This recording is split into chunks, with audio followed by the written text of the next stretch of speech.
Well, folks, it's a moment we've been waiting for since February 12th. The football season is back. We are ready for week one of NFL action. College is already underway. We got the season kicked off on Thursday with the Lions coming on top of the Kansas City Chiefs. And now we're ready for that first Sunday slate. It's always a special one. And we're going to dive into our favorite plays today on the Janitor's Closet. My name is Bryce Hunt. I'm joined by the Janitor Closet lead football analyst, Josh Frey-Sam. Josh, how are you today? Yeah, Bryce, man, I'm great. I think back to yesterday. Well, we're recording on Friday here, and I think back to yesterday when it's just you couldn't really think straight. You couldn't focus at work. It was just all eyes were on Thursday night football, the season opener, and it was almost like being a kid again on Christmas Day, right? So we're back to that feeling again. They gave us a little taste, and now, of course, we always want more. So looking forward to college football kind of satisfying the fix a little bit tomorrow. But really, we're all eyes are on Sunday here, and really looking forward to getting the season started with a bang here, with a couple of bangers that we got in the plays here. The lights are always a little bit brighter on Sundays, as they say. Just a little information before we get rolling on our picks here. If you haven't stopped by the channel here at the Janitor's Closet, we've been doing some baseball videos. We have one previous football video you can check out. It's going over some of our favorite futures bets. We bet on the app Bet365, so that's where all of our lines will be coming from. We're not line shopping, not our day jobs.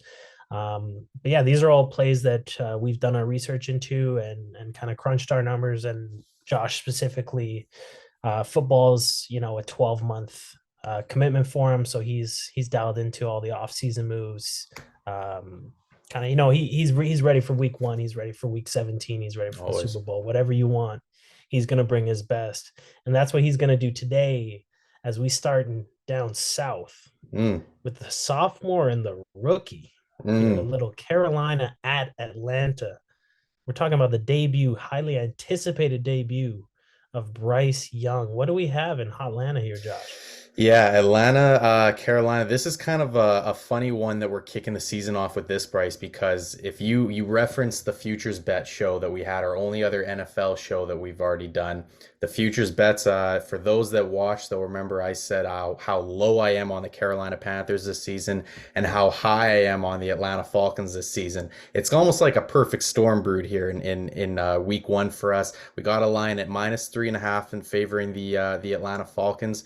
And we're back in that, baby. We are riding with the sophomore quarterback, Desmond Ridder. Listen, it's simple for me. The Atlanta Falcons are clearly the better team here. Not to mention, they spent a bunch of money on the defensive side of the ball in the offseason. They have the newly drafted eighth overall Bijan Robinson, along with Kyle Pitts and Drake London, all these fancy weapons. Defense is better. Offense is hopefully in a good spot here. Carolina has a ton of holes. And one stat I'll throw at you here, Bryce, for the people and for the people at home. Quarterbacks drafted first overall since 2003. 0-13 and 1 straight up. 1 and 13 against the spread. We are talking about those in the Bryce Young category of things. So history certainly does not favor Bryce Young, and we are going to back that by taking the Atlanta Falcons -3.5. I'll quickly jump to another play here before we go on to the other two games that we have here, because we got two plays in this game.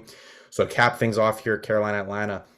I do think that this is going to be a low scoring game. We're going to take also the first half under 20 in this game. Biggest reason for that is Atlanta, again, the defense should be much improved. I think that Carolina's offense is going to get off to a tremendously slow start, and Atlanta's offense as well. Although I think they'll put up some points, I think that this is going to be a relatively low scoring half on both sides of the ball. Carolina's defense aren't slouches. They're about a middling defense. Atlanta Falcons defense is good as well, but both offenses will just say the first 30 minutes everybody's a little bit slow. I could see like a 13-6 type of first half here that this shakes out to be.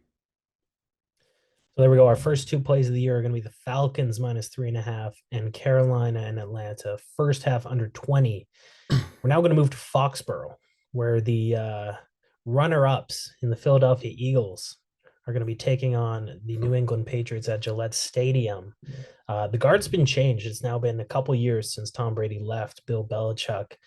We've seen a little bit of ups and downs from Mac Jones, but it's a very intriguing team as always with the Patriots, and they have a really interesting matchup in Week 1 against the what some people are calling the Super Bowl favorites in the Philly Eagles.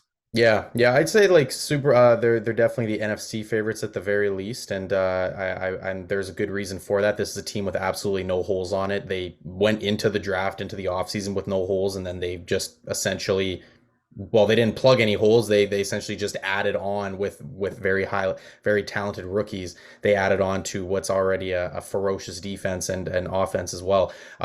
This one is probably my favorite player of the day, Bryce. This is going to be Philadelphia -4. I know that they're going on the road. I understand that it's, first week of the season. I understand New England and Gillette is not a easy place to play, but it's also a lot easier to play in Foxborough in September than it is when it starts to get a little bit chilly outside. So I really like this number. Philadelphia, I think, just in the preseason as well, from what we're seeing, like Jalen Hurts looks even better now than he did last year, and he won, like, and he was, and this guy was is looking for MVPs and stuff like that. So I'm backing Philadelphia here. Probably my favorite play of the week. New England's defense is going to give them a little bit of problems. I think that New England's defense is going to hang tight for a little while, but not long enough. Especially that offense is just not going to be able to keep up.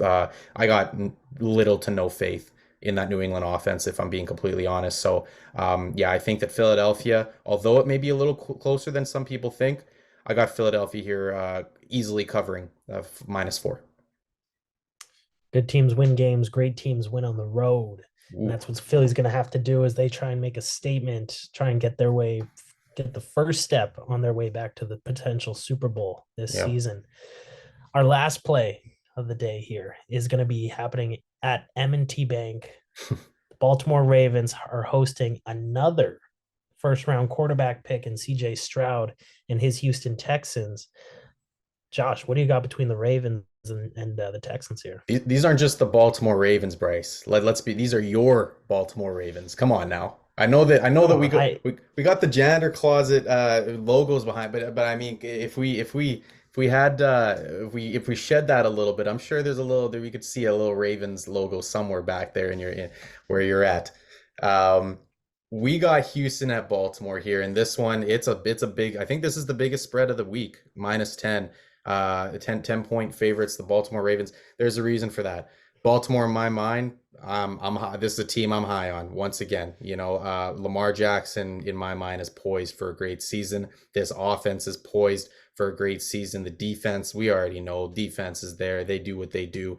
But the offense, with Todd Monken now at the helm, this offense not only is going to run all over the Houston Texans, but I think Lamar Jackson's going to sling this rock all over the yard, all over the Houston Texans all day there. So I just do not see with the Houston Texans, CJ Stroud making his debut here. Nothing against CJ, big fan of him, but a lot of young team, a big, very young team over there in Houston on both sides of the ball. There's too much firepower with the Baltimore Ravens here. I see them. Maybe Houston can hang around within a single digit score in the first half, but this thing's just going to get out of hand by the second half, by the time the second half rolls around. And I see this as like a 14 to 17 point victory for the Baltimore Ravens. So we're definitely going to back them here, -10.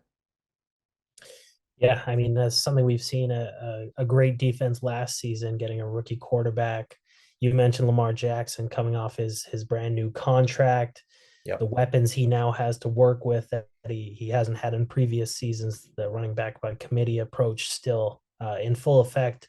This one could get out of hand, and yeah, we'll see. We'll take the Ravens -10 to close out our show here. Just to go over the picks one more time, we have the Carolina Panthers and Atlanta Falcons first half under 20, the Atlanta Falcons -3.5, Philadelphia Eagles -4, and the Baltimore Ravens -10. That is going to wrap up our week 1 NFL show. Look for us every week. We have no shortage of plays coming in from the minds and likes of Josh Frey-Sam.